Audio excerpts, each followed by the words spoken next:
that I welcome this kind of examination because people have got to know whether or not their president is a crook. Well, I'm not a crook.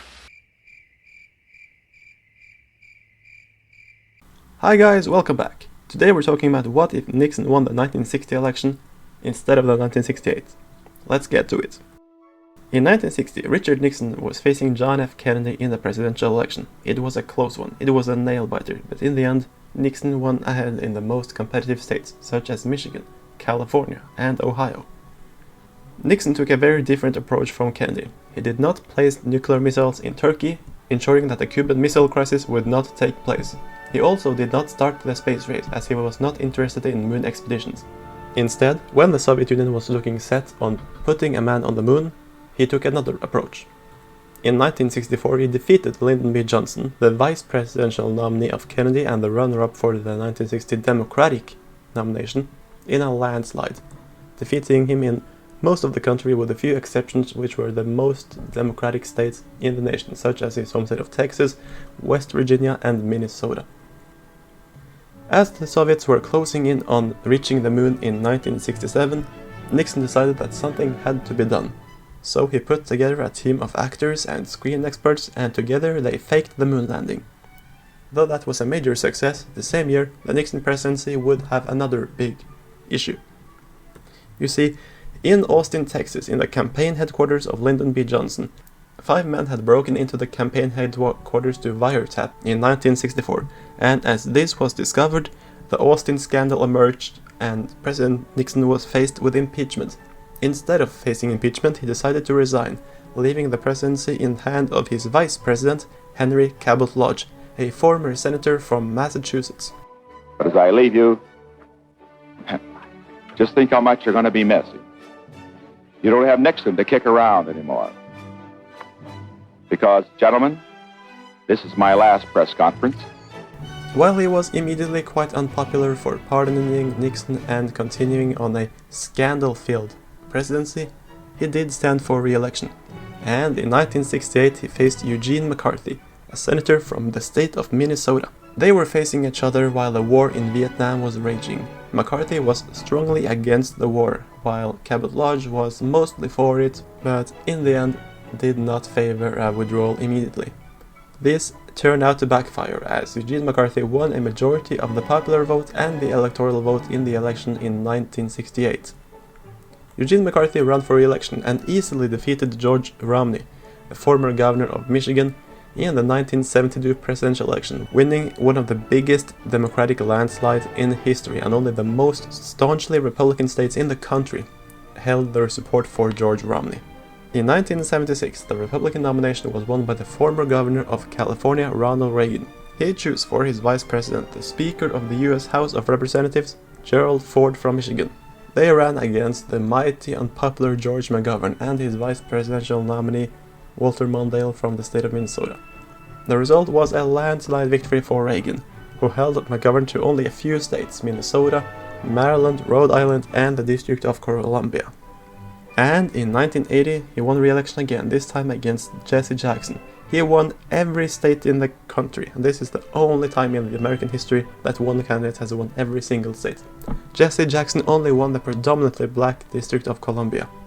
In 1984, the Republicans nominated the now Secretary of State, former CIA Director and former Ambassador to China, George Herbert Walker Bush, while the Democrats nominated the upstart Senator from Colorado, Gary Hart.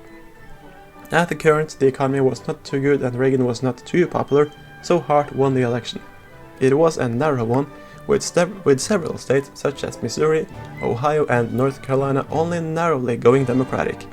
Hart took a much more careful approach to the space situation and launching few space rockets. Subsequently, the Challenger disaster does not happen in this timeline.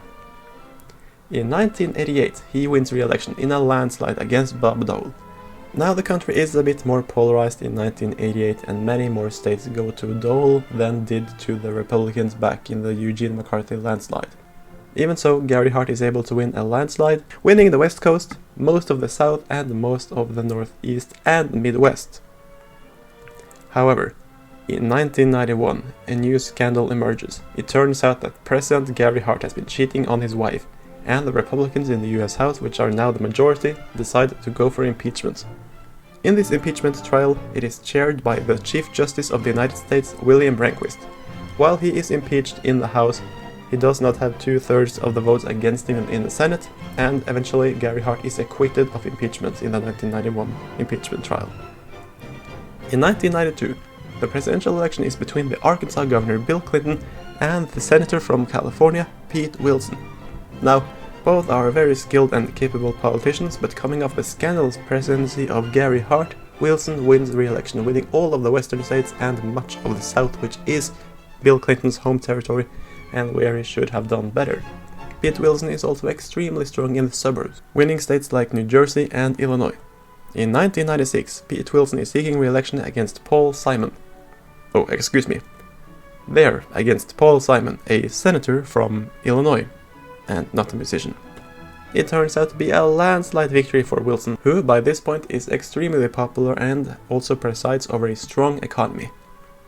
In the year 2000, Al Gore wins the Democratic nomination and is strongly favored. President Wilson's popularity is decreasing, and Gore is able to exploit this in the election where he's facing off against Steve Forbes. Gore wins most of the swing state, however, an unexpected drama occurs in the state of Florida, where Gore is leading by only 327 votes on election day.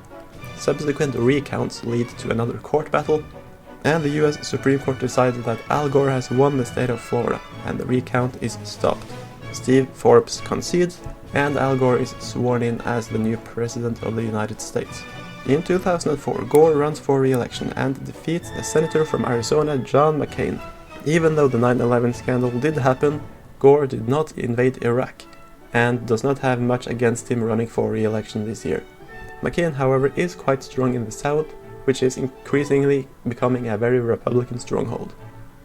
In 2008, the financial crisis starts on the Democratic watch, and this leads to a landslide victory for the Republican John Ensign, defeating Bill Richardson, the governor of New Mexico. Ensign, a senator from Nevada, is able to appeal to the so-called forgotten men and women of the country, or the silent majority, if you like it. And in 2012, Ensign is able to win a more narrow but still convincing re-election victory against the senator from Illinois, Barack Obama.